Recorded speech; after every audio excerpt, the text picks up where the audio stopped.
فلا أقسم بمواقع النجوم وإنه لقسم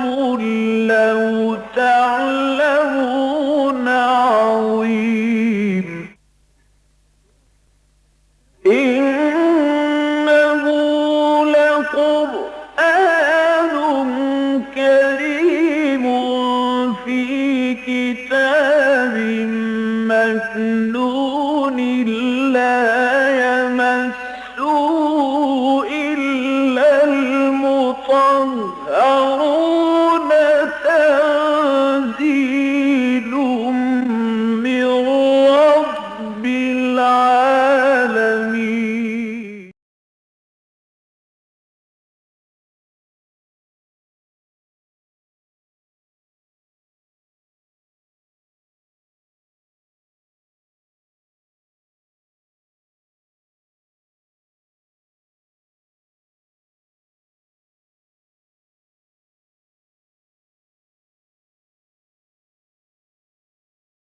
بسم الله الرحمن الرحيم.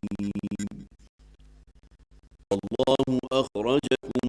من بطون أمهاتكم لا تعلمون شيئا وجعل لكم السمع والأبصار والأفئدة لعلكم تشكرون. ألم يروا إلى الطير مسخرات في جو السماء ما يمسكهن إلا الله إن في ذلك لآيات لقوم يؤمنون. الله جعل لكم من بيوتكم سكنا وجعل لكم من جلود الأنعام بيوتا تستخلفونها يوم ضعنكم ويوم إقامتكم ومن أصوافها وأوبارها وأشعارها أثاثا ومتاعا إلى حين. والله جعل لكم مما خلق ظلالا وجعل لكم من الجبال أكنانا وجعل لكم سرابيل تقيكم الحر وسرابيل تقيكم بأسكم كذلك يتم نعمته عليكم لعلكم تسلمون. فإن تولوا فإنما عليك البلاغ المبين. يعرفون نعمة الله ثم ينكرونها وأكثرهم الكافرون. ويوم نبعث من كل أمة شهيدا ثم لا يؤذن للذين كفروا ولا هم يستعتبون. وإذا رأى الذين ظلموا العذاب فلا يخفف عنهم ولا هم ينظرون. وإذا رأى الذين أشركوا شركاءهم قالوا ربنا هؤلاء شركاؤنا الذين كنا ندعو من دونك فألقوا إليهم القول إنهم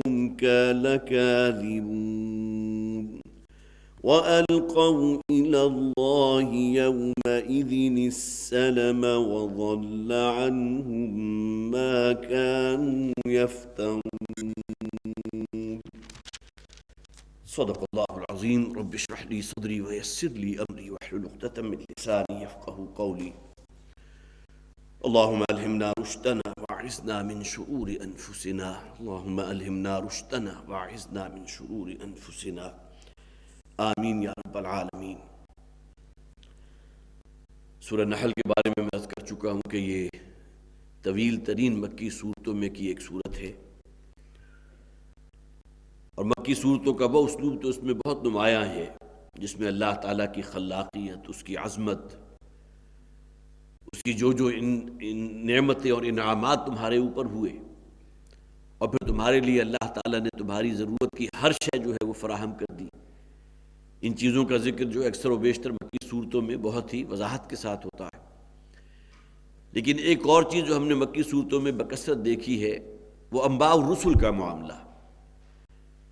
کہ اپنے نبی صلی اللہ علیہ وسلم سے پہلے اللہ تعالیٰ نے جن جن رسولوں کو بھیجا تھا، جن قوموں کی طرف بھیجا، اور قوموں نے اگر رسول کی دعوت کو رد کر دیا تو پھر اللہ تعالیٰ کا عذاب ان پر واقع ہوا۔ قوم عاد ہے، قوم سمود ہے، قوم شعیب ہے، قوم لوط ہے، اسی طرح حضرت موسیٰ علیہ السلام آل فرعون کی طرف بھیجے گئے تھے۔ یہ تمام قوموں کا ذکر بکثرت مکی صورتوں میں موجود ہے، لیکن اس سورہ مبارکہ میں کسی رسول کا ذکر نہیں ہے۔ یہی وجہ ہے کہ میں نے عرض کیا تھا کہ التذکیر بآلاء اللہ، اللہ تعالیٰ کی نعمتوں کے حوالے سے جو تذکیر اور یاد دہانی اور نصیحت ہے، اس حوالے سے قرآن حکیم کی صورت بہت جامع صورت ہے۔ اللہ نے زمین و آسمان کو پیدا کیا، یہ چاند، سورج، ستارے،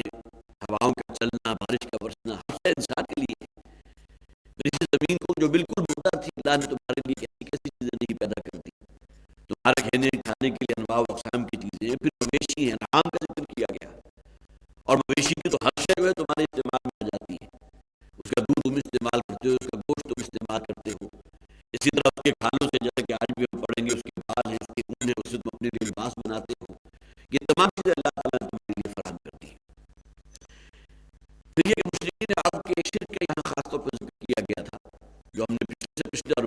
تفصیل سے پڑھا، کہ سب سے بڑا جرم ان لوگوں کا یہ تھا کہ انہوں نے اللہ کے لیے کسی کو اولاد قرار دے دیا۔ حضرت عیسیٰ علیہ السلام کے بارے میں عیسائیوں کا یہ عقیدہ موجود ہے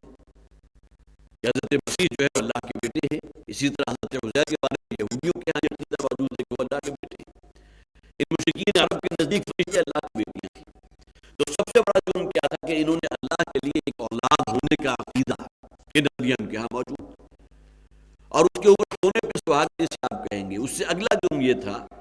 کہ اولاد میں سے بھی وہ شے اللہ کے لیے انہوں نے الاٹ کی جو خود ناپسند کرتے ہیں۔ بیٹیوں کے معاملے میں ان کی وہ آیات ہم نے اسی سورہ مبارکہ میں پڑھی تھی کہ ان میں سے اگر کسی کو اس کے گھر بیٹی کی ولادت کی خوشخبری دے دی جائے تو اس کا چہرہ لٹک جاتا ہے، چہرہ سیاہ پڑ جاتا ہے،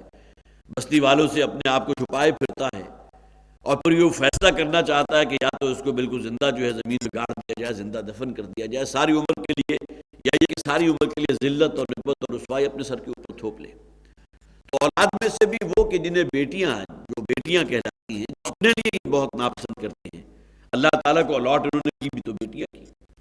اور اس سے بھی آگے بڑھ کر پھر یہ کہ ان فرشتوں کو جو سے اللہ کی بیٹیاں قرار دیتے تھے، اپنا حاجت روا بھی سمجھتے تھے، مشکل کشا بھی سمجھتے تھے، روزی رسا بھی سمجھتے تھے، انہی کے نام سے بہت سی دیویاں انہوں نے اپنے ہاتھوں سے تراش کر جو ہے وہ بیت اللہ میں رکھی ہوئی تھی، ان کی ڈنڈوت کرتے تھے، عبادت کرتے تھے۔ اور پھر یہ کہ جو آیات ہم نے پڑھی تھی اس میں بڑی پیاری 3 مثالیں بیان کی گئیں، صرف ذہن میں تازہ کر لیجئے تاکہ ہمارا آج کا جو درس ہے وہ آگے مزید جو ہے بڑھ سکے اور پچھلی چیزیں بھی واضح ہو جائیں۔ سب سے پہلی مثال اللہ تعالیٰ نے بیان کی جو قاعدہ کلیہ ہے، اور شرک کے لیے سب سے بڑی نفی ہے یہ۔ اللہ نے ایک اصول بیان کر دیا کہ اللہ تعالیٰ نے انسانوں میں سے بعض کو بعض پر رزق کے اعتبار سے بڑی فضیلت دی ہے۔ بہت سے لوگ بڑے جو ہے وہ صاحب ثروت ہیں، روپے پیسے والے ہیں، رزق کی بڑی بہتات ہے، فراوانی ہے، اور انہی کے نیچے کچھ ان کے مملوک بھی ہیں، کچھ غلام بھی ہیں۔ کبھی ایسا نہیں ہوتا کہ جو بھی آقا ہے وہ اپنی تمام دولت کو برابر برابر تقسیم کر دے اپنے غلاموں کے اندر تاکہ وہ بھی اس جیسا ہو جائے، گویا کہ تمام کے تمام جو ہے ایک ہی لیول پر آ جائیں۔ آج تک کبھی یہ نہیں ہوا۔ تو اللہ تعالیٰ کے بارے میں یہ عقیدہ تم کیوں رکھتے ہو کہ اللہ تعالیٰ نے اپنی جو الہی صفات تھیں وہ اپنی مخلوقات میں سے فرشتوں کو دے دی جو اللہ کی بیٹیاں ہیں؟ تو جیسے تمہارے یہاں یہ قاعدہ کبھی نہیں چلتا، اسی طرح اللہ تعالیٰ بھی اپنی جو الہی صفات ہیں، جو بھی خصوصی اللہ تعالیٰ کا جو صفات ہیں، وہ اپنے مخلوقات میں سے کسی کو نہیں دیتا۔ دوسری مثال بیان کی گئی تھی، ضرب اللہ مثلا عبدا مملوکا، ایک ایسے غلام کی مثال کہ جو مملوک ہے، جو کسی کا غلام ہے۔ اب ظاہر کہ غلام اور آقا جو ہے کبھی برابر نہیں ہو سکتے، اس کی جو ڈائمنشن یہاں بیان کی گئی، وَمَن رَزَقْنَاهُ مِنَّا رِزْقًا حَسَنًا، اور اس کا آقا وہ ہے کہ جسے ہم نے بہت فراوانی کے ساتھ رزق حسن عطا فرمایا ہو. فَهُوَ يُنْفِقُ مِنْهُمْ سِرًّا وَجَهْرًا، اور یہ شخص جو آقا ہے وہ لوگوں کی بہبود کے لیے، ان کی فوز و فلاح کے لیے، خدمت خلق کے جذبے کے تحت جو ہے وہ روپیہ پیسہ جو اللہ نے دیا تھا خرچ کرتا ہے بہت ہی دلی آمادگی کے ساتھ. حل یستوون، کیا یہ غلام اور آقا برابر ہو سکتے ہیں؟ الحمدللہ. آگے فوراً تبصرہ کر دیا گیا کہ اللہ کا شکر ہے کہ یہ بات تمہاری سمجھ میں آئی. اللہ آقا ہے، اور جنہیں تم یہ سمجھتے ہو کہ وہ ہمارے حاجت روا ہیں، مشکل کشا ہیں، خواہ وہ اولیاء اللہ ہوں خواہ فرشتے ہوں، وہ تو تمام کے تمام اللہ کی مخلوق ہے. تو خالق اور مخلوق کبھی برابر نہیں ہو سکتے. اسی طرح دوسری مثال ہے وَضَرَبَ اللَّهُ مَثَلًا رَجُلَيْنِ أَحَدُهُمَا أَبْكَمُ لَا يَقْدِرُ عَلَى شَيْءٍ وَهُوَ كَلٌّ عَلَى مَوْلَاهُ. اللہ تعالیٰ دو انسانوں کی مثال بیان کر رہا ہے، دو مردوں کی مثال، اور ان میں سے ایک وہ ہے کہ جو گونگا ہے، اور گونگا ہے تو ظاہر ہے کہ وہ سنتا بھی کچھ نہیں، ورنہ جیسا کہ میں نے عرض کیا تھا کہ انسان کی قوت گویائی جو ہے اس کی قوت سماعت کی اصل میں گویا کہ اس کی مرہون منت ہوتی ہے. بچہ کچھ چیزیں آوازیں جو ہے وہ کان سے سنتا ہے اور اس کے بعد پھر وہ ان کو نکالنے کی اور بولنے کی کوشش کرتا ہے. تو عام طور پر جو پیدائشی گونگا ہوتا ہے وہ اس بنیاد پر ہوتا ہے کہ اس میں سماعت نہیں ہوتی. اب تو ہمارے پاس ایسے انسٹرومنٹس ہیں کہ ہم بالکل ہی جسے آپ کہیے اوائل عمری ہی کے اندر جو ہے اس کا پتہ چلا دیتے ہیں کہ اس کے اندر اصل میں جو ڈیفیکٹ ہے وہ ایسا نہیں ہے کہ کوئی اس کے دماغ کا حصہ کمزور ہے جس کی وجہ سے وہ گونگا پر اس کو ہو گیا، بلکہ سماعت اس میں نہیں ہے. تو وہ غلام کے جو بالکل گونگا ہے، بہرا ہے، لا یقدر علی شیء، کسی شے پر اسے قدرت حاصل نہیں، وہ کل علی مولا، اور وہ اپنے آقا کے اوپر سراسر بوجھ ہی بوجھ ہے. اینما یوجہ لا یاتی بخیر، جہاں کہیں اس کو بھیجتا ہے کسی کام سے کوئی اشاروں کے ذریعے سمجھا کر، کبھی بھی وہ خیر کی خبر نہیں لایا، کبھی اس سے جو ہے کوئی اچھا کام بن نہیں پڑا. هل یستوی ہوا ومن یأمر بالعدل، کیا یہ غلام کے جو بالکل گونگا بہرا ہے، کسی کام کے نہیں نکھت ہے، اپنے آقا کے اوپر جو ہے بوجھ بن چکا ہے، کیا یہ برابر ہو سکتا ہے اس شخص کے کہ جو بالکل سب کچھ دیکھنے والا ہو، سب کچھ سننے والا ہو، بولنے والا ہو، یأمر بالعدل، اور عدل کے ساتھ کام لینے والا ہو، عدل و انصاف سے کام لینے والا ہو، عدل کا حکم دینے والا ہو، وَهُوَ عَلَى صِرَاطٍ مستقیم، اور وہ اللہ کی طرف سے جو صراط مستقیم ہے اس کے اوپر بھی گامزن ہو. تو یہ تمام مثالیں گویا کہ اس بات کی طرف ہمارے ذہن کو جو ہے منطف کر رہی ہیں کہ اصل شے توحید ہے. خالق اور مخلوق کبھی برابر نہیں ہو سکتے. کبھی ایسا نہیں ہوا کہ اللہ تعالیٰ نے اپنی الوہی صفات جو ہیں وہ کہیں مخلوقات میں سے کسی کو ہبہ کر دی. وَلِلَّهِ غَيْبُ السَّمَاوَاتِ وَالْأَرْضِ وَمَا أَمْرُ السَّاعَةِ إِلَّا كَلَمْحِ الْبَصَرِ، اور زمین و آسمان کی ہر پوشیدہ، اللہ کے لیے کوئی شے جو ہے وہ غیب نہیں ہے، پوشیدہ نہیں ہے. اور پھر یہ کہ وہ جو الساعہ ہے، جو قیامت آنے والی ہے، الا کلمح البصر، وہ تو ایسے گویا کہ آنکھ کی ایک جھپک وہ اچانک آ جائے گی. اور میں نے آپ کو وہ روایت سنائی تھی، بخاری میں کتاب الفتن کے اندر حضرت ابو ہریرہ رضی اللہ تعالیٰ عنہ سے مروی روایت ہے کہ قیامت اس طرح آئے گی کہ دو انسان باہم کوئی سودا کر رہے ہوں گے، سودے کے معاملات میں وہ طے پا چکے ہوں گے، آپس میں ہینڈ شیک ہو چکا ہوگا، اور اچانک قیامت آ جائے گی اور ان میں سے کوئی شخص جو ہے اپنے حصے کا مال نہیں لے کر جا سکے گا. اسی طرح ایک اور مثال حضور نے بیان کی کہ ایک آدمی جو ہے وہ اونٹنی کا دودھ اس نے دو لیا ہے، اور وہ پورا اس کا جو ہے مشروب اس کے سامنے پیالے کی شکل میں موجود ہے، اپنے منہ کی طرف لے جانا چاہے گا لیکن وہ اس مشروب کو اپنے حلق سے نیچے نہیں اتار سکے گا. قیامت آ جائے گی. الا کلمح البصر، آنکھ جھپکنے میں جتنی دیر صرف ہوتی ہے اس طرح اچانک قیامت آ جائے گی. تو یہ تمام مثالیں میں نے آپ کے سامنے بیان کی تھی احادیث بخاری شریف کی. واللہ اخرجکم من بطون امہاتکم، اللہ تعالیٰ تمہیں نکالتا ہے تمہارے ماؤں کے رحموں میں سے، تمہارے ماؤں کے پیٹوں میں سے، لا تعلمون شیئا، اس حالت میں کہ تمہیں کسی شے کا کوئی علم نہیں ہوتا. ظاہر ہے کہ جب بچہ آتا ہے اس کے پاس تو علم نام کی کوئی شے نہیں ہے. کچھ چیزیں اللہ تعالیٰ نے اس کی فطرت کے اندر ودیت یقیناً کر دی ہے کہ وہ لپکتا ہے اپنی ماں کی چھاتی کی طرف، اسے معلوم ہے کہ اس کے لیے خوراک کا اللہ تعالیٰ نے کہاں بندوبست کیا ہے. اسی طرح کسی حیوان کے اگر کسی بچے کی ولادت ہو تو فوری طور پر ڈگمگا کر جو اپنے پاؤں پر کھڑا ہو کر فوراً لپکے گا اپنے ماں کی تھنوں کی طرف، گویا کہ اللہ تعالیٰ نے یہ علم اسے دے کر بھیجا ہے. اس معاملے میں اسے پورا رسوخ اللہ تعالیٰ نے عطا فرما دیا کہ اس دنیا میں آب و گل جو ہے، عالم آب و گل، اس میں آنے کے بعد اس کے لیے اللہ نے خوراک کا بندوبست کہاں رکھا ہے. لیکن یہ کہ عام طور پر اور کوئی معلومات اسے حاصل نہیں ہوتی. وَجَعَلَ لَكُمُ السَّمْعَ وَالْأَبْصَارَ وَالْأَفْئِدَةَ، اور تمہارے لیے اللہ تعالیٰ نے سماعت اور بصارت اور تعقل کے لیے تمہارے دل ہیں، تمہیں عقل عطا فرمائی ہے، لعلکم تشکرون، تاکہ تم اللہ کا شکر ادا کر سکو. الم یروا الی الطیر مسخرات فی جو السماء، کیا یہ دیکھتے نہیں ہیں ان پرندوں کو کہ جو فضا کی پنہائیوں کے اندر جو ہے مسخر ہیں، اللہ کے حکم کے تحت وہ آسمان میں معلق ہیں. ما یمسکہن الا اللہ، انہیں نہیں تھامے ہوئے سوائے اللہ کی کوئی اور طاقت. ظاہر ہے کہ اللہ تعالیٰ نے پرندوں کو وہ جسامت عطا فرمائی، اگرچہ بہت سے پرندے بہت وزنی ہوتے ہیں، لیکن اسی مناسبت سے اللہ تعالیٰ نے انہیں بہت ہی پھیلے ہوئے پل عطا فرما دیے. لہذا انہی کے دوش کے اوپر جو ہے شروع میں تو شاید انہیں کوئی پھڑپھڑانے کی ضرورت پیش آتی ہو، لیکن ذرا بلندی پر جا کر جب ہوا تیز چلتی ہے تو اپنے انہی پروں کو اس طرح وہ حرکت دیتے ہیں کہ اسی میں جو ہے وہ چکر کاٹتے ہوئے کہیں اونچی اونچی فضاؤں تک پہنچ جاتے ہیں. اور کسی عقاب کو اگر زمین کے اوپر رینگتا ہوا کوئی چوہا نظر آ گیا اور اللہ تعالیٰ نے اتنی بصارت انہیں دی ہے تو فوراً وہیں سے اپنے پروں کو سکیڑتا ہوا تیر کی سی تیزی کی طرح وہاں سے گویا کہ ڈائیو کرتا ہوا آئے گا، اپنے شکار کو چکر لے جائے گا. تو یہ تمام چیزیں گویا کہ اللہ تعالیٰ نے ان مخلوقات کے اندر وہ صفات رکھ دی ہیں کہ وہ پرندے ہر شے وہ شے کہ جو ثقیل ہے، پرندہ اپنے جسامت کے اعتبار سے ثقیل شے ہے، اور ثقیل شے ہمیشہ جو ہے گویا کہ قوت ثقل جو ہے زمین کی اس کی وجہ سے نیچے آئے گی. لیکن اللہ تعالیٰ نے انہیں وہ جسم عطا فرما دیا کہ انہیں اللہ نے جو ہے اس فضا کے اندر جو ہے معلق رکھا ہے، اپنے اسی میں پروں کی حرکت کی وجہ سے اوپر جا رہے ہیں. ما یمسکہن الا اللہ، انہیں اللہ کے سوا اور کوئی طاقت نہیں تھامے ہوئے. ان فی ذلک لآیات لقوم یؤمنون، یقیناً اسی میں نشانیاں ہیں ان لوگوں کے لیے جو ایمان رکھتے ہیں. واللہ جعل لکم من بیوتکم سکنا، اللہ تعالیٰ نے تمہارے گھروں میں تمہارے رہنے کی جگہ بنا دی. وجعل لکم جنود الانعام بیوتا، اور اسی طرح اللہ نے تمہارے مویشیوں کی کھالوں سے بھی تمہارے لیے گھر بنا دیے ہیں. تستخفونہا، جو بہت ہلکے رہتے ہیں ان کا وہ تمہارے لیے. یوم ظعنکم و یوم اقامتکم، جس دن تم سفر پر ہو اور اس دن کے جس دن تمہیں اقامت اختیار کرنی ہو. اب یہاں بھی اس بات کو نوٹ کر لیجئے کہ اللہ تعالیٰ نے انسان کی پیدائش سے پہلے اس کی ضرورت کی تمام اشیاء پیدا کر دی تھی. اسے کھانے کے لیے کچھ چیزیں چاہیے، لہذا سبزیاں بھی موجود ہیں اور مختلف قسم کے جو ہے جنگلی پھل بھی موجود ہیں تاکہ بھوک کی وجہ انسان کے اوپر جو ہے موت طاری نہ ہو. اسے سر چھپانے کے لیے جگہ چاہیے تھا، لہذا پہاڑوں کے اندر اللہ تعالیٰ نے غاریں بنا دی جس میں ممکن ہے کہ وہ دوسرے درندوں سے جو ہے اپنے آپ کو محفوظ رکھ سکے. اور اسی طرح اللہ تعالیٰ نے جو ہے ان کے لیے خوراک پیدا کر دی ہے، مویشی پیدا کر دی ہے. دودھ کی ضرورت ہے، اللہ نے ان کے لیے جو ہے تمام انعام مویشی جو ہیں جس میں گائے بھینسیں بھی آ گئی، بکریاں بھی آ گئی، اونٹنی بھی آ گئی، اس کا دودھ بھی استعمال کرتے ہو. تو انسان کی پیدائش سے پہلے اس کی ضرورت کی ہر شے اللہ تعالیٰ نے زمین میں پیدا فرما دی تھی. اسی طرح شدید گرمی ہے، اس سے بچاؤ کے لیے اللہ نے درخت بھی پیدا کر دیا کہ جس کے نیچے جو ہے بہت ہی راحت کے ساتھ سائے کے تحت کے سائے تلے انسان جو ہے بڑے آرام سے رہ سکتا ہے. پھر اسی طرح شدید سردی ہے تو غاروں کے اندر جو ہے وہ اپنی پناہ لے لیتا ہے تاکہ برف باری ہے اس سے محفوظ رہ سکے.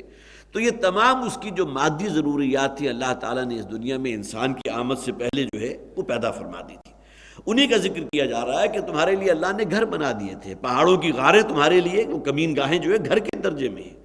اسی طرح درختوں کے سائے تمہیں جو ہے سورج کی حدت اور تمازل سے بچانے والے ہیں. اور آگے فرمایا گیا وَجَعَلَ لَكُم مِّن جُلُودِ الْأَنْعَامِ بُيُوتًا، اور تمہارے لیے تمہارے مویشیوں کے جو کھالیں ہیں ان سے بھی گھر بنا دیے. اونٹ کا جو ہے چمڑا، اس کی کھال، اس کو جو ہے باقاعدہ پروسیس کر لیا جائے تو اس کی طوالت اتنی ہوتی ہے کہ باقاعدہ ایک چھوٹا سا خیمہ وجود میں آ جاتا ہے. اور پھر یہ کہ اسی طرح مویشیوں کے کھالوں کو جوڑ کر وہ اپنے لیے لباس بھی بنایا کرتے تھے. اسکیموز جو ہیں جو آپ کو معلوم ہے قطب شمالی میں رہتے ہیں، ان کا لباس کیا ہوتا ہے؟ جانوروں کی کھالیں ہوتی ہیں اور ان کے اوپر بال بھی ہوتے ہیں. گویا کہ ان کے لیے جسے آپ کہیے کہ موسم کی شدت سے بچنے والی تمام چیزیں جو ہیں وہ اپنی انہیں حیوانات سے حاصل کر لیتے ہیں. انہیں کا وہ دودھ بھی پی لیتے ہیں، انہیں کا گوشت بھی کھا لیتے ہیں، انہیں کے گوشت کو جو چربی کو ذخیرہ بھی کر لیتے ہیں، اس لیے کہ چربی جو ہے بہت بڑی سورس ہوتی ہے انرجی کی. وَجَعَلَ لَكُم مِّن جُلُودِ الْأَنْعَامِ بُيُوتًا تَسْتَخِفُونَهَا، کہ جو تمہارے لیے ان کا کھانا بڑا سہل رہتا ہے، بہت ہی خفیف ہے.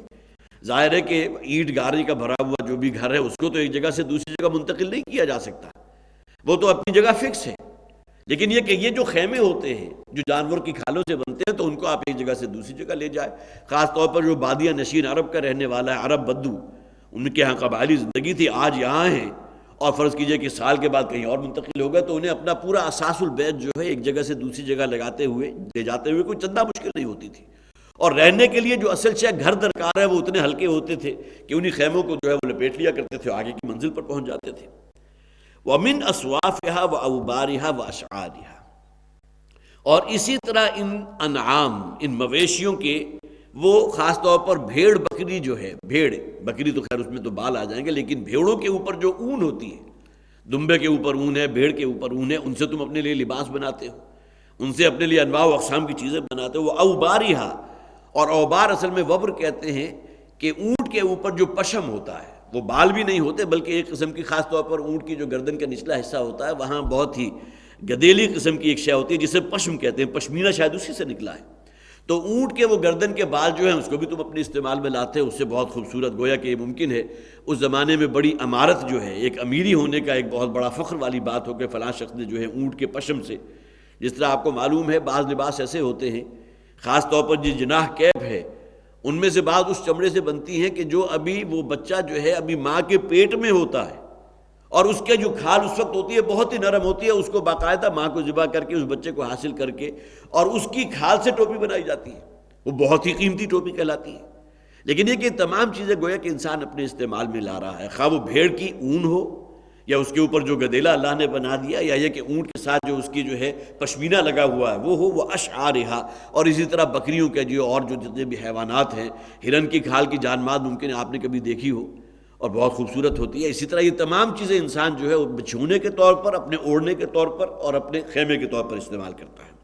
اساساً یہ تمام چیزیں جسے اثاثہ کہتے ہیں، اساس ہے وہ متاع الی حین، لیکن یہ تمام چیزیں برتنے کے لیے ایک مقررہ مدت تک کے لیے. مقررہ مدت دونوں اعتبار سے ہو سکتی ہے کہ جو برتنے والا ہے وہ بھی انسان جو ہے ہمیشہ کی زندگی لے کر نہیں آیا، اس کا بھی ایک اینڈ پوائنٹ ہے. ایک وقت آئے گا کہ وہ اس دنیا میں نہیں رہے گا. وہ تمام اساس البیع جو اس نے جمع کیا تھا، آج کا وہ عالی شان بنگلوں کی شکل میں ہو، بہترین گاڑیوں کی شکل میں ہو، بہت بڑی بڑی جسے آپ کہیے کہ لینڈ فارمز کی شکل میں ہو، یہ تمام چیزیں رہ جانے والی ہیں. اور پھر یہ کہ جتنی چیزیں بھی استعمال میں آتی ہیں وہ بھی ہمیشہ کی نہیں ہیں، ایک عرصے کے بعد ان میں بھی بوسیدگی طاری ہو جاتی ہے، وہ بھی استعمال کے قابل نہیں رہتی. متاع الی حین، یہ تمام برتنے کی چیزیں ایک مقرر وقت کے لیے. واللہ جعل لکم مما خلق ظلالا، اور اللہ تعالیٰ نے تمہارے لیے ہر وہ شے جو پیدا کی ہے، جو مخلوق ہے، اس کے سائے بنا دیے. اور جیسا کہ میں نے عرض کیا تھا کہ جب انسان کے پاس سر چھپانے کی کوئی جگہ نہیں تھی،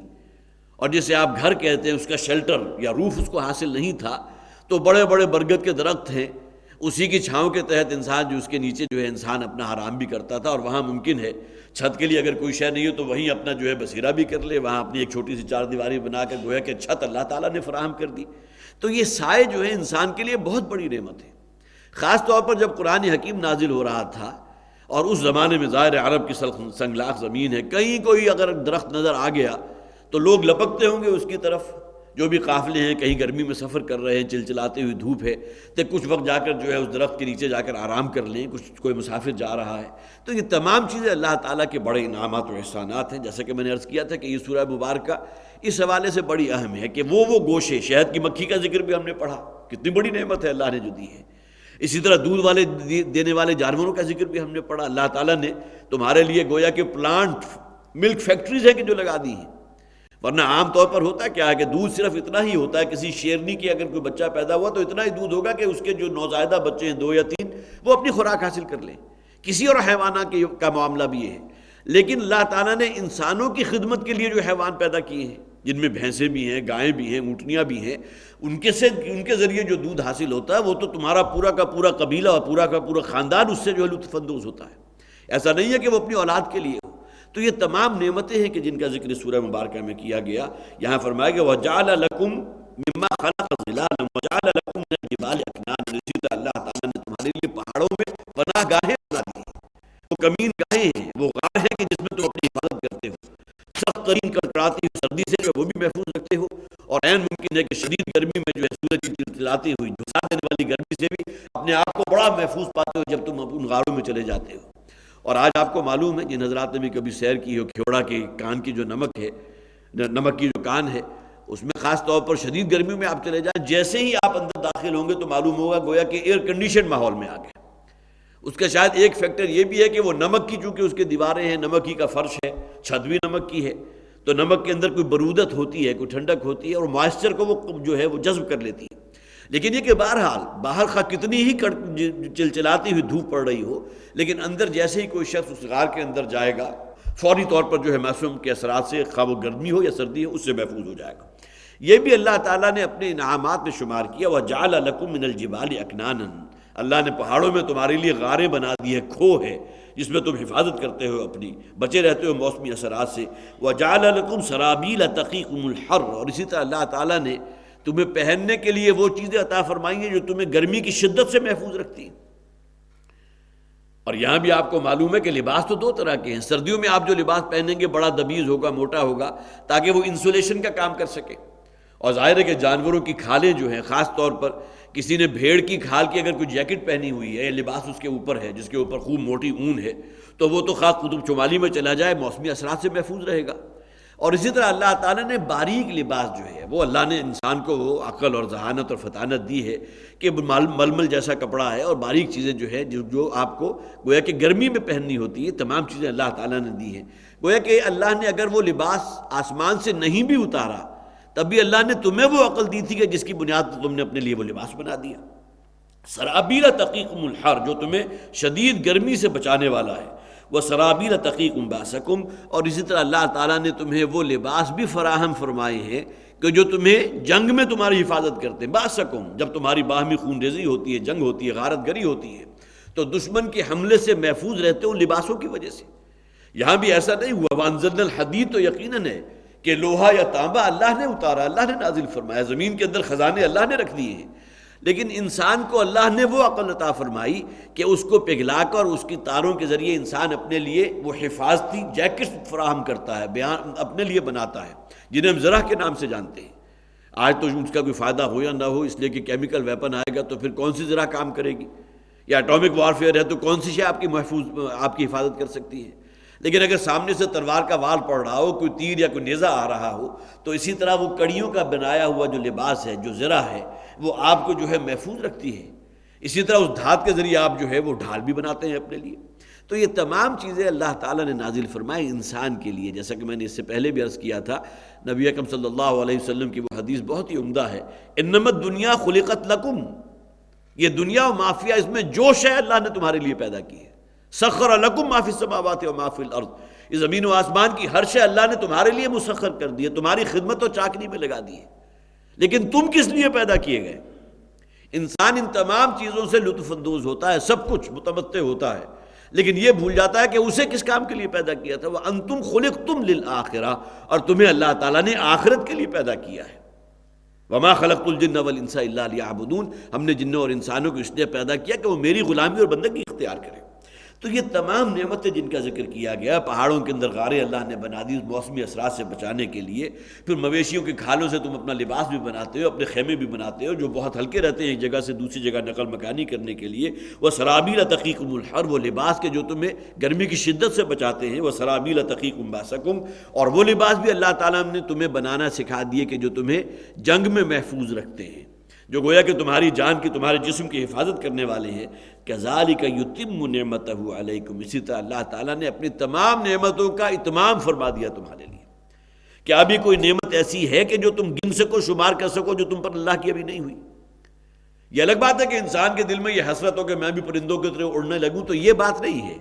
اللہ تعالیٰ نے جو مخلوقات پیدا کی اس کا ایک خاص شاکلہ بنا دیا ہے۔ ایک چھوٹی سی چڑیا جو ہے وہ اڑ کے کہیں سے کہیں پہنچ جاتی ہے، لیکن انسان اتنا ذہین اور فطین اور قوت اور توانا ہونے کے باوجود کچھ نہیں کر سکتا۔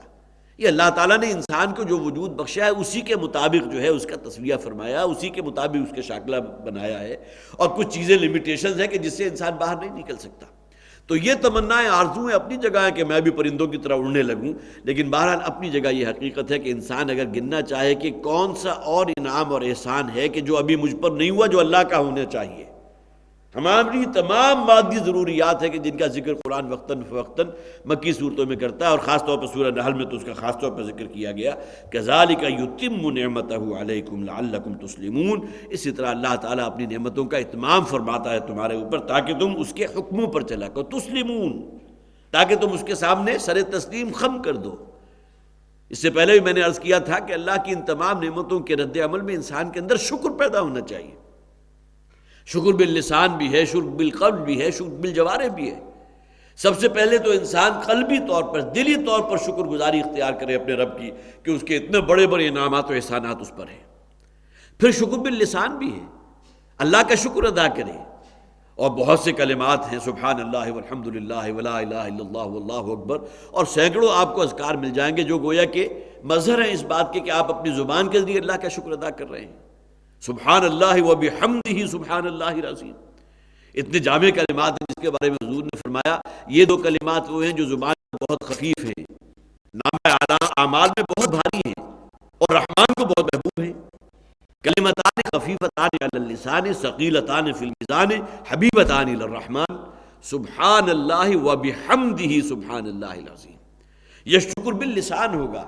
کہ اللہ کی عظمت اور اللہ کی جلالت شان کا بیان ہو، بہت اعلیٰ و عرفہ ہے، اللہ کی ذات ہر نقص سے، ہر عیب سے، ہر کوتاہی سے پاک ہے۔ سبحان اللہ کے تو یہی معنی ہے نا، اور اس کے ساتھ الحمدللہ گویا کہ اس کو اور مکمل کر رہا ہے، جیسا کہ حضور نے فرمایا سبحان اللہ نصف المیزان، کلمہ سبحان اللہ جو ہے وہ میزان اور ترازو نیکیوں کے پلڑے کو نصف بھر دیتا ہے۔ والحمدللہ تملأہ وتملأ ما بین السماوات والارض، اور کلمہ الحمدللہ جو ہے وہ نہ صرف یہ کہ نصف میزان کو مکمل کر دیتا ہے، مزید نصف آ جاتا ہے، بلکہ زمین و آسمان کی ہر شے کو بھر دیتا ہے۔ تو یہ تمام چیزیں گویا کہ اللہ کی شکر گزاری کے لیے ہیں۔ شکر بالقلب ہے جو سب سے پہلا درجہ ہے کہ قلبی طور پر، دلی طور پر انسان معترف ہو اللہ تعالیٰ کے انعامات و احسانات کا۔ پھر شکر باللسان ہے، زبان کے ذریعے، اور پھر شکر بالجوارح ہے جس میں انسان کی پوری شخصیت جو ہے اللہ تعالیٰ کے احکامات کی فرما برداری کے تحت آ جائے، سر تسلیم خم کر دے، جو یہاں فرمایا گیا کذالک یتم نعمتہ علیکم، اسی طرح اللہ تعالیٰ تم پر اپنی نعمتوں کا اتمام فرما رہا ہے، لعلکم تسلمون، تاکہ تم اس کا حکم مانو، اس کی فرما برداری اختیار کرو۔ یہ گویا کہ شکر کے جذبات میں سے جو سب سے آخری ٹاپ کی شے ہے، شکر بالجوارح، اس کی طرف اشارہ کر دیا گیا۔ فَإِن تَوَلَّوْا فَإِنَّمَا عَلَيْكَ الْبَلَاغُ الْمُبِينُ، اور اگر معاملہ ان کا یہ ہو کہ یہ روح گردانی اختیار کریں، اس لیے کہ مکی صورتوں میں اکثر و بیشتر مخاطبین کون تھے؟ جو حضور کے اولین مخاطبین مشرکین مکہ تھے، کہ تمام باتیں سننے کے باوجود بھی اور اللہ کے رسول کی زبان سے سننے کے باوجود بھی اگر ٹس سے مس ہونے کو تیار نہیں ہے، ذرا ادھر کا ادھر جو ہونے کو تیار نہیں ہے اور اعراض کی روش اختیار کیے ہوئے، تو اے نبی صلی اللہ علیہ وسلم اگر یہ توحید کی دعوت کو نہیں اپنا رہے تو آپ ان کے بارے میں ہلکان نہ ہوں، آپ ان کو چھوڑ دیجئے ان کے ہاتھ پر۔ قرآن میں اس مضمون کو بہت سے مقامات پر بیان فرمایا گیا، ان کو چھوڑ دیا، اعرض عنہم، ان سے اعراض کیجئے۔ انہوں نے اپنے لیے جو رستہ اختیار کر لیا، اللہ نے آپ کو کوئی اختیار نہیں دیا کہ زبردستی پکڑ کر ان کی ہدایت اور شکر گزاری والے رستے پر لے آئیں۔ فَإِن تَوَلَّوْا فَإِنَّمَا عَلَيْكَ الْبَلَاغُ الْمُبِينُ، اے نبی اگر پھر یہ روگردانی اختیار کریں تو آپ کے ذمے تو اس قرآن کا بالکل، جو قرآن واضح ہے، کھول کھول کر سنا دینا ہے۔ یہ قرآن مبین بھی ہے، قرآن اپنی وضاحت خود کر رہا ہے۔ آپ کو اللہ تعالیٰ نے اس سے بڑھ کر اور کسی شے پر مکلف نہیں کیا۔ آپ سے یہ نہیں پوچھا جائے گا کہ آپ کا سگا چچا ابو طالب ایمان کیوں نہیں لایا تھا۔ اسی طرح حضرت نوح علیہ السلام سے یہ سوال نہیں کیا جائے گا کہ ان کا بیٹا کنعان جو تھا وہ جو ہے وہ کیوں کفر کے اندر رہ گیا، اسلام کیوں قبول نہیں کیا۔ یہ تمام چیزیں جو ہے اللہ تعالیٰ کی طرف سے ہیں۔ اللہ تعالیٰ جس کے اندر ہدایت کی طلب دیکھتا ہے اسے ہدایت عطا فرما دیتا ہے، اور باقی یہ کہ آپ اس کے لیے اپنے اوپر کوئی بوجھ نہ ڈالیں۔ جیسا کہ اس سے پہلے میں نے عرض کیا تھا کہ بعض اوقات انسان اپنے بارے میں سوچتا ہے کہ شاید میری باتوں میں اثر نہیں ہے، شاید میرے اندر وہ بھی خلوص نہیں موجود کہ جس کی بنیاد پر دوسرے لوگ میری طرف منعطف ہو، وہ اس دعوت کو قبول کریں۔ اور عین ممکن ہے نبی اکرم صلی اللہ علیہ وسلم کے دل میں بھی خیال آتا ہو کہ 10 برس کی محنت ہو گئی اور آپ پر ایمان لانے والوں کی تعداد 100، 110، 120 سے زیادہ نہیں ہوئی، تو آپ ان کو ان کے حال پر چھوڑ دیجیے۔ آپ کے ذمے تو اس کلام مبین کو کھول کھول کر ان لوگوں تک پہنچا دینا ہے۔ آپ انذار کے فریضے کے تحت بھیجے گئے، منذر ہیں، انذار کیجیے۔ فَإِنَّمَا عَلَيْكَ الْبَلَاغُ الْمُبِينُ، تو آپ کے ذمے تو کھول کر پہنچا دینا ہے۔ يَعْرِفُونَ نِعْمَتَ اللَّهِ ثُمَّ يُنْكِرُونَهَا، اب ان لوگوں کی جو اصل سائیکی ہے اس کا یہاں ذکر کیا گیا۔ خوب اچھی طرح اللہ تعالیٰ کی نعمتوں کو جانتے اور پہچانتے ہیں، خوب جانتے ہیں کہ اللہ کے کتنے بڑے بڑے انعامات و احسانات ہیں ان پر، لیکن اس سب کے باوجود ثم ینکرونہا، پھر منکر ہو جاتے ہیں، اس توحید کو اپنانے کو تیار نہیں ہوتے۔ اس مضمون کو سورہ قیامہ میں بیان کیا گیا کہ انسان جو ہے اس فسق و فجور والی زندگی اصل میں چھوڑنا نہیں چاہتا، اس بنیاد پر آخرت کا انکار کرتا ہے کہ مرنے کے بعد کی کوئی زندگی نہیں ہے، یہ تو ڈھکوسلا ہے، کیسے ممکن ہے کہ دوبارہ زندہ کر لیا جائے۔ اور اربوں انسان کی زندگی کے ایک ایک قول کو، ایک ایک جو ہے لمحے کو محفوظ کرنا اور ان کا حساب کتاب ہونا، یہ تو ناممکنات میں سے ہے۔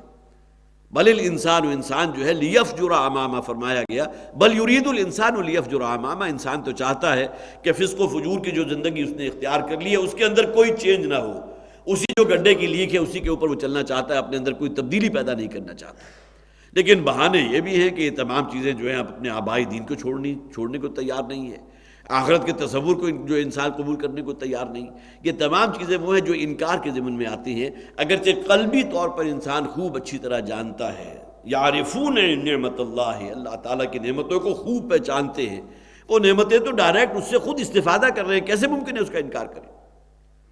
یہی معاملہ ابو جہل کے ساتھ ایک دفعہ پیش آیا تھا، اگرچہ یہاں اللہ کی نعمتوں کا ذکر ہوا، لیکن یہ کہ کسی شخص نے سوال کیا تھا کہ تمہارا کیا خیال ہے کہ محمد جھوٹ بولتے ہیں صلی اللہ علیہ وسلم؟ حضور کی 40 برس کی زندگی تو بہرحال کھلی کتاب کی طرح سامنے تھی نا۔ مکہ کی اس وادی میں کسی شخص کو بھی حضور سے کسی غلط بیانی کا یا جھوٹ کا کوئی تجربہ نہیں ہوا۔ تو کسی نے ابو جہل سے پوچھا کہ تمہارا کیا خیال ہے، یہ جو کچھ محمد کہہ رہے ہیں صلی اللہ علیہ وسلم، کیا یہ جھوٹ ہے، کیا غلط بیانی ہے؟ اور پھر یہ کہ اتنی بڑی بات اللہ کے بارے میں جھوٹ کہہ دینا کہ میرے پاس ایک فرشتہ اللہ کی طرف سے آتا ہے، قرآن اللہ کی طرف سے وہی ہے۔ تو اس پر اس نے کہا کہ میں نے کب کہا کہ محمد جھوٹ بولتے ہیں صلی اللہ علیہ وسلم؟ گویا کہ اس بات کو وہ بھی پہچانتا تھا کہ الصادق اور الامین ہے، دل اس کا اس بات کا معترف تھا، جس طرح یہ کفار معترف ہے اللہ کی نعمتوں کے، خوب اچھی طرح جانتے اور پہچانتے ہیں۔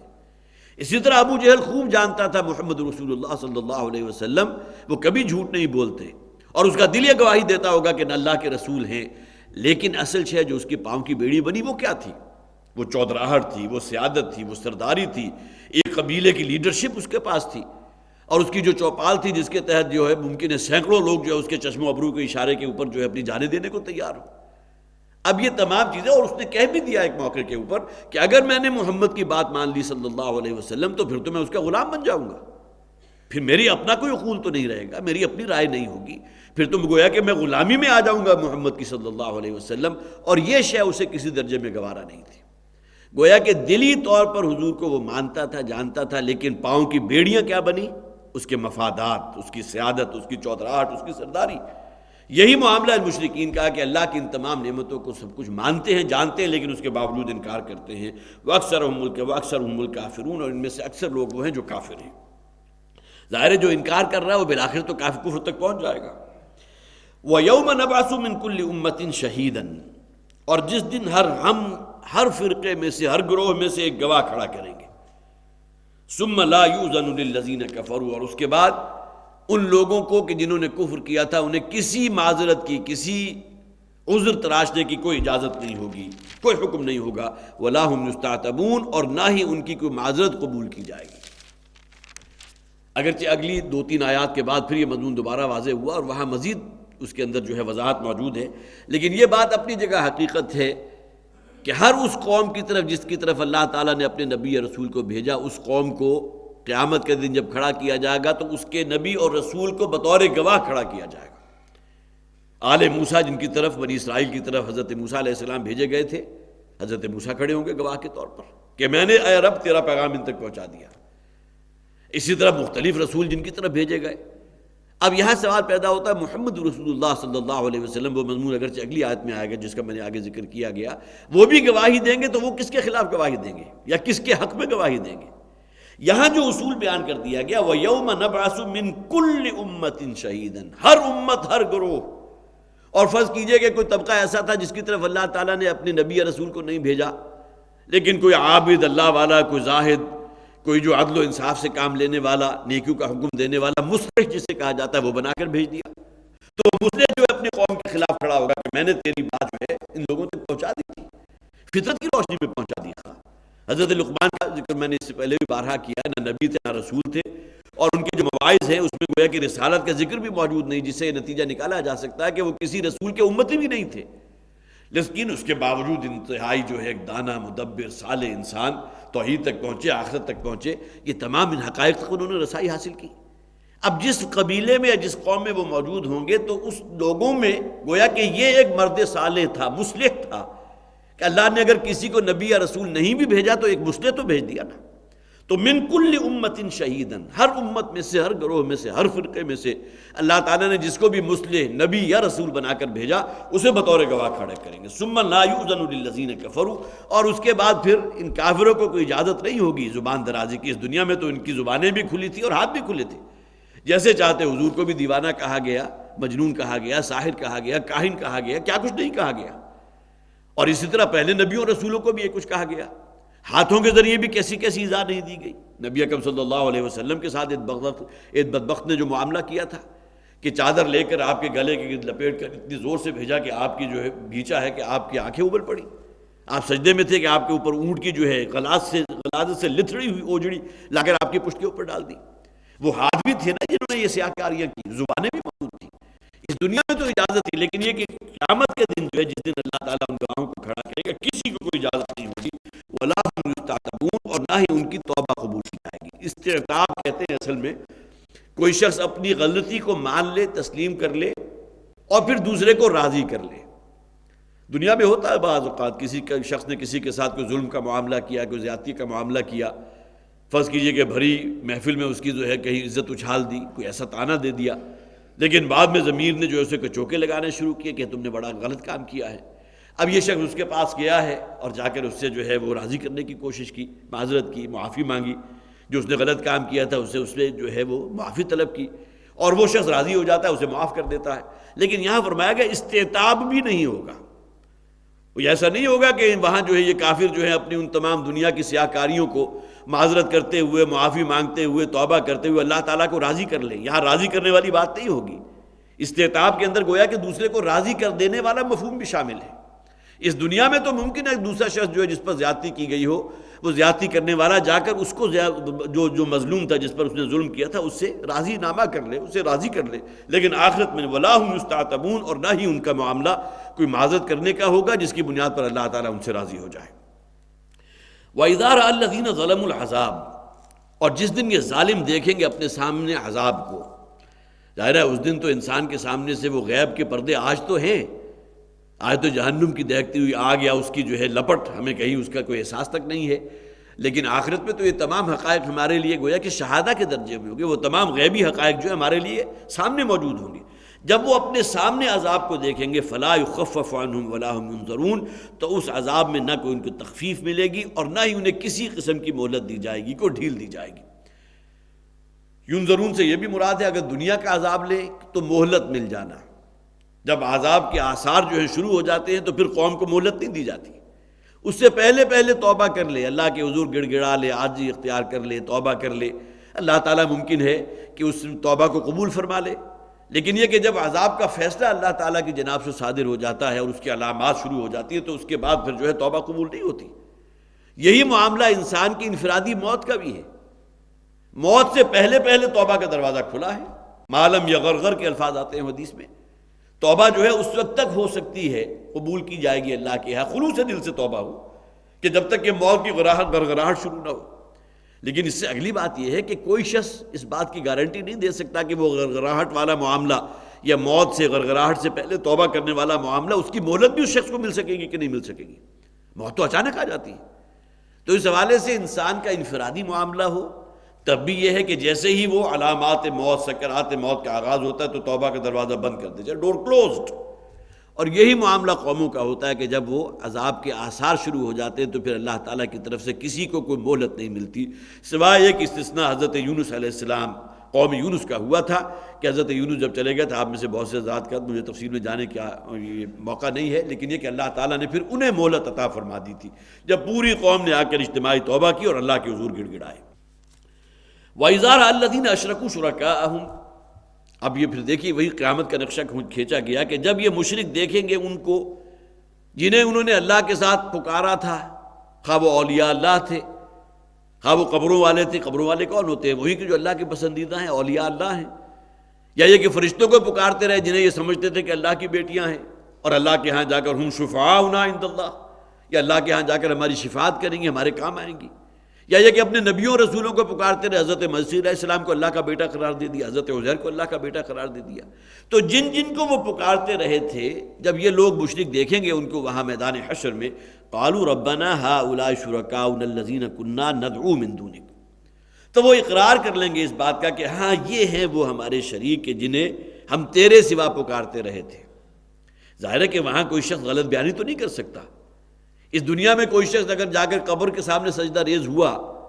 تو قیامت میں جب وہ جس صاحب قبر کے لیے اس نے جا کر سجدہ کیا ہوگا، اس بات کا تو انکار نہیں کر سکے گا کہ اس دنیا میں نے یہ کام نہیں کیا تھا۔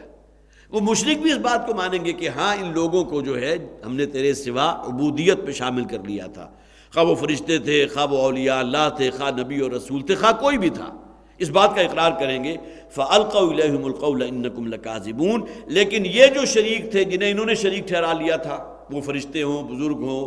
اولیاء اللہ ہوں، نبی یا رسول ہوں، وہ کہیں گے فَأَلْقَوْا إِلَيْهِمُ الْقَوْلَ، ان کا بات ان پر واپس لوٹا دیں گی، إِنَّكُمْ لَكَاذِبُونَ، کہ تم جھوٹ بول رہے ہو۔ یہاں کس معنی میں جھوٹ بول رہے ہیں؟ انہوں نے سچ بولا تھا، انہوں نے یہ کہا کہ ہم انہی کو اپنا معبود قرار دیے بیٹھے تھے، یہ صاحب قبر کو ہم جانتے تھے، اللہ واللہ جو ہے وہ تو بات کی بات ہے، ہم نے جو نذرانے دیے تھے، جو چڑھاوے چڑھائے تھے، صاحب قبر کے لیے چڑھائے تھے یا ان فرشتوں کے لیے چڑھائے تھے، یا جس کو بھی انہوں نے معبودیت کے عبودیت کے اندر شامل کیا تھا۔ یہ اصل میں اس بات کا انکار کر رہے ہیں کہ ہم نے انہیں نہیں کہا تھا، ہم ان کی تمام حرکتوں سے غافل ہیں، ہمیں نہیں معلوم یہ کیا کرتے رہے۔ لہذا یہ اصل میں جس شے کے اوپر قائم تھے وہ سراسر جھوٹ پر مبنی تھا، جس شے کی بات نہ ہم نے کہی، آخر وہ صاحب قبر کبھی زندہ بھی تھا یا نہیں تھا۔ یہی وہ معاملات ہے کہ جس کو اکثر و بیشتر دلائل دیے جاتے ہیں۔ یہ داتا صاحب جو علی حجویری یہاں موجود ہیں، مدفون ہیں، اسی طرح داتا وہ گنج بخش شکر گنج ہیں، وہ مختلف اولیاء اللہ کہ ان کی تعلیمات اگر آپ اٹھا کر دیکھیں تو اس میں کہیں کوئی ذکر موجود نہیں ہے، بلکہ حد درجے نفی ہے ہر قسم کے شرک کی۔ تو یہ تمام چیزیں وہ ہیں کہ جس کا نہ ہم نے کبھی حکم دیا، نہ کسی کتاب کے اندر موجود ہیں، نہ انسان کی فطرت کے ساتھ مطابقت رکھتی ہیں۔ فطرت کی سب سے بڑی گواہی تو یہ ہے کہ جب یہ کسی بڑی مشکل کے اندر گرفتار ہوتے ہیں تو اپنے تمام جو بھی معبودان باطل ہیں ان تمام کو چھوڑ کر صرف ایک اللہ کو پکارتے ہیں۔ سب سے بڑی فطرت کی دلیل تو یہ۔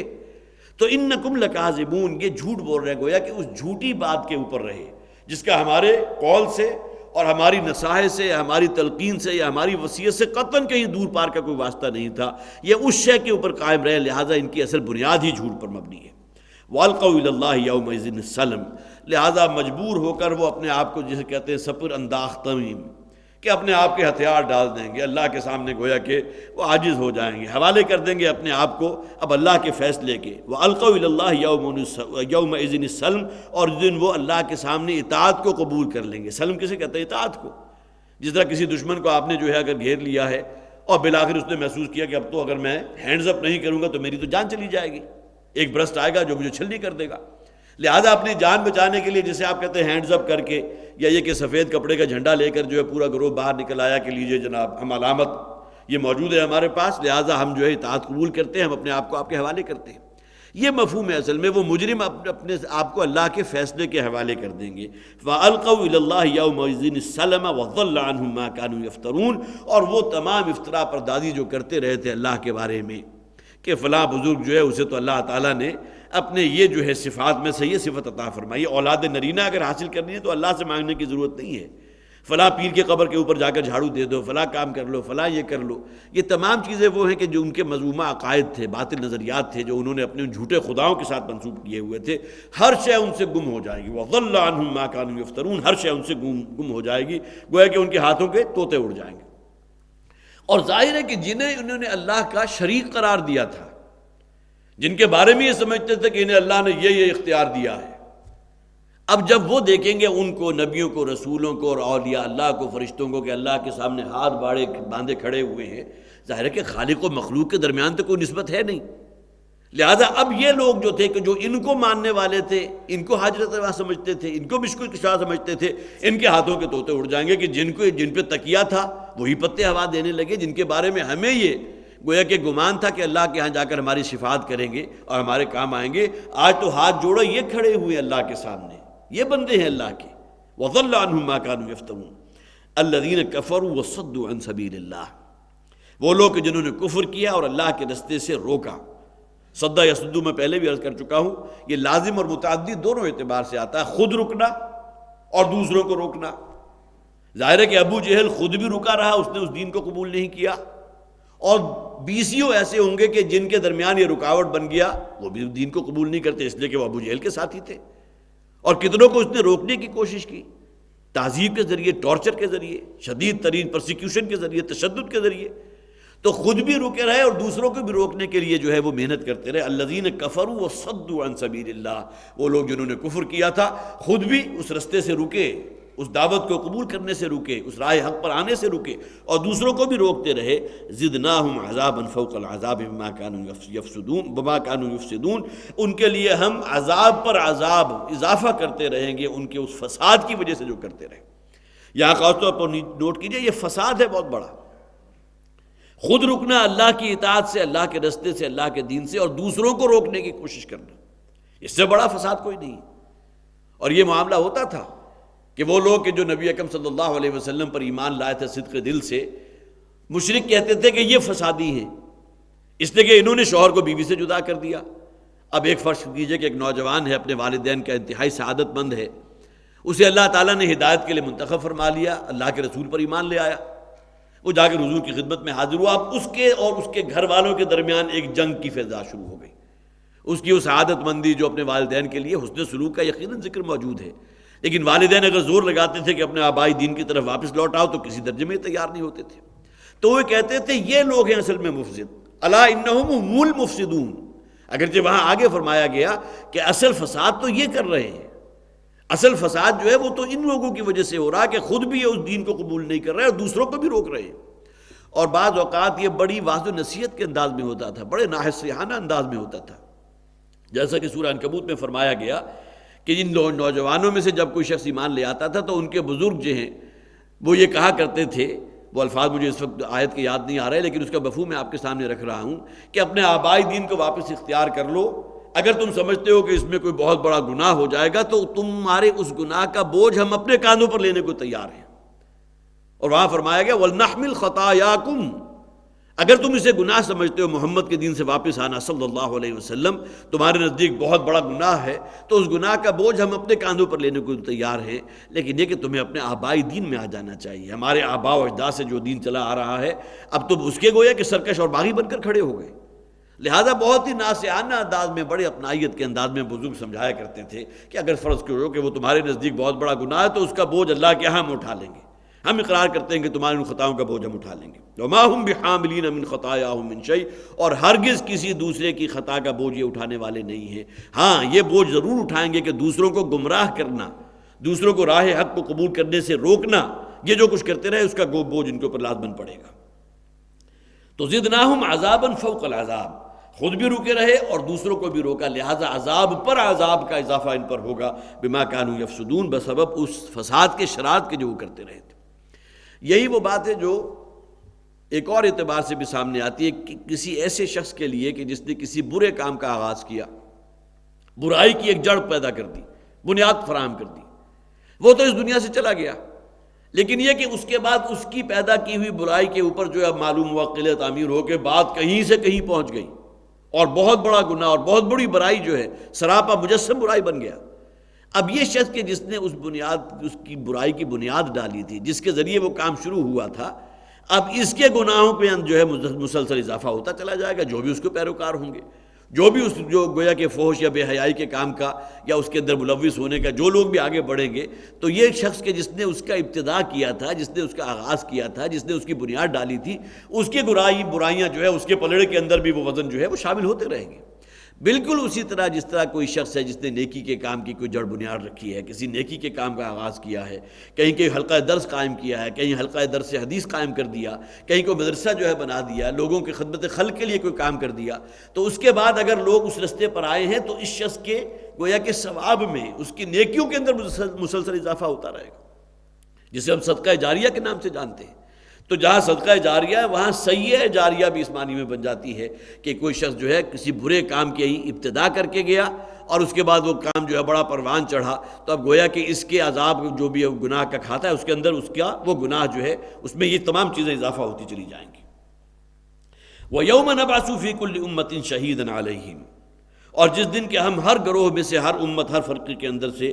یہاں دیکھیے شہیدن علیہم کے الفاظ آ گئے، ایک گواہ کھڑا کریں گے ان کے مد مقابل۔ یہ مضمون آپ بارہا جو ہے والد محترم رحمۃ اللہ علیہ کی زبانی بھی سن چکے ہیں کہ شہادت اعلیٰ جب آتا ہے تو کسی شے کے خلاف گواہی دینے کے لیے، حجت جو ہے کسی کے حق میں، کسی کے خلاف. القرآن حجت لک او علیک، یہ قرآن یا تو تمہارے حق میں حجت بنے گا، شفاعت کرے گا. القرآن والصیام یشفعان للعبد، حدیث موجود ہے، قرآن بھی شفاعت کرے گا اپنے پڑھنے والوں کے لیے، اس کے سمجھنے والوں کے لیے، اس پر عمل کرنے والوں کے لیے. اسی طرح جو ہے وہ یہ روزہ جو ہے وہ بھی شفاعت کرے گا. تو یہ اصل میں یہ تمام چیزیں جو ہیں شہادت علی القرآن حجت لک او علیک، یہ قرآن یا تو تمہارے حق میں گواہ بن جائے گا یا تمہارے علیک، تمہارے خلاف گواہی دے گا، تمہارے خلاف حجت بن جائے گا. یہی معاملہ رسولوں کا ہوگا کہ رسول گواہ بنا کر کھڑے کیے جائیں گے اپنے پیروکاروں کے حق میں، اور جنہوں نے رسول کی پیروی نہیں کی، ان کا اتباع نہیں کیا، جانتے بوجھتے شریعت کی دھجیاں بکھیری، اللہ اور اللہ کے رسول کے احکامات کو پاؤں تلے رونتے رہے، ان کے خلاف گواہ بن کر کھڑے ہوں گے. یہاں خاص طور پر ذکر آیا امت شہیدن علیہم ویوم نبعث فی کل امت شہیدن علیہم، جس دن ہم ہر گروہ، ہر فرقے میں سے ایک گواہ ان کے خلاف مدعی کے طور پر کھڑا کریں گے، من انفسہم، جو انہی میں کا ہوگا. جس قوم کی طرف اللہ نے نبی رسول کو بھیجا اسی قوم کا فرد تھا، اور قیامت کے دن یہی گویا کہ گواہ کے طور پر کھڑا کیا جائے گا. وَجِئْنَا بِكَ شَهِيدًا عَلَىٰ هَٰؤُلَاءِ، اور اے نبی صلی اللہ علیہ وسلم ہم آپ کو بطور گواہ کھڑا کریں گے ان لوگوں کے اوپر. اب یہ اصل میں شہادت علی الناس کی وہ ذمہ داری ہے، پٹھن ذمہ داری ہے. اس پر جو ہے والد صاحب کے بھی بہت سے آپ نے جو ہے خطابات بھی سنے ہوں گے، اور بحیثیت فرائض دینی ہم میں سے بھی ہر شخص کے کاندھے پر یہ ذمہ داری عائد ہوتی ہے کہ اس دین کی گواہی دیں، اس دین کو جو ہے اپنے قول کے ذریعے، اپنے عمل کے ذریعے دے. تو بھی محمد کی صداقت کی گواہی قول کے ذریعے بھی اور اپنے عمل کے ذریعے بھی. تو یہ گویا کہ ایک فریضہ بنتا ہے ہر انسان کے اوپر، اور یہی معاملہ ہے کہ جو ہر نبی اور رسول جو ہے قیامت کے دن کھڑا ہو کر، یہ مضمون چونکہ بھی خاصا وسیع ہے، اور اس میں خاص طور پر میں جن تفاسیر کا مطالعہ کر رہا تھا اس میں ہاؤلا کے لفظ پر جو ہے خاصی بحث کی گئی، اس پر انشاءاللہ اگلی مرتبہ گفتگو ہوگی. اللہ تعالی ہمیں واقعتاً قرآن حکیم کو سمجھنے کی، اور خاص طور پر جن جن نعمتوں کا یہاں ذکر کیا گیا تھا اس حوالے سے اللہ تعالیٰ پر ایمان اور اللہ کی معرفت، اور جسے قرآن خود کہتا ہے کہ یہ قرآن جو ہے نصیحت ہے، یاد دہانی ہے، اس حوالے سے اللہ تعالیٰ ہمیں واقعتاً اس رستے کے اوپر گامزن فرمائے جو اللہ کی شکر گزاری والا رستہ ہے. جیسے کہ ہم نے پڑھ بھی لیا کہ اللہ تعالیٰ اپنی نعمتوں کا تو اتمام تم پر فرما رہا ہے، لیکن رد عمل میں تم سے بھی کچھ چاہتا ہے، اور تم سے کیا چاہتا ہے کہ اللہ کی شکر گزاری والے رستے کو اختیار کرو. اللہ تعالیٰ اس رستے پر ہمیں گامزن فرما دے. بارک اللہ لی ولکم فی القرآن العظیم ونفعنی وإیاکم بالآیات والذکر الحکیم.